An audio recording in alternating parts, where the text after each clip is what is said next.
Ilang buwan ba? 3, 4. Pwede pa yan, ma. Pakiusapan mo na. 2. Uy, dalawa lang naman pala eh. Pwede pa yan. 2 taon. 2 taon ba? Bakit? Ay, ingit.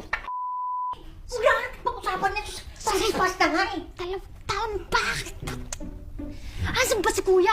Naghanap ng trabaho. Sabi ko, pasukin na niya kahit security guard. Di kaya guard dog. Pwede na din.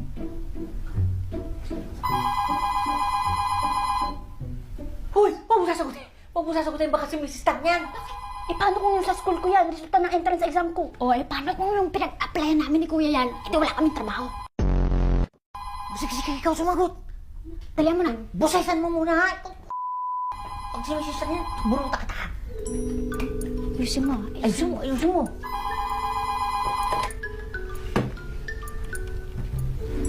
Hello? Hello? Sino to? Delobito, no? Hello? Si Mrs. Tanito. Nasaan ang nanay mong balasubas? Hello? Hindi po ito si Penelope. Wala po sila, ma'am. Ako pa yung baga nila katulang. Bagong katulong? Di nga kayo makabayad ng bahay. Magkakatulong pa? Ano?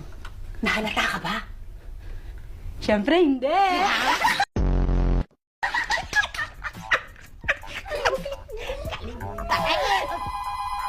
Ako, sana naman yung saya, di na. Tatawag magkasunod. Eh, paano kung yung sa college ko yan, ma? Eh, paano kung ina-applyan namin ni kuya? Sagutin na yan. Ako, sige, ikaw, pero sasagutin ha. Kuha ko pala. Hello? Sabi ko na eh. Alam na alam ko ang boses mo, Precious. Si Mrs. Tanito ito.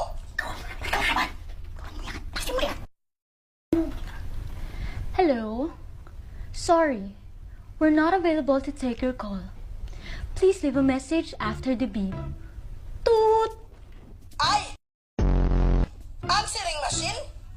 Hoy, princess! Magbayad kayo ng renta o sa presinto tayo magkita-kita? Lumayas na kayo dyan! Ang Ano? Nahalata ka ba? Siyempre hindi.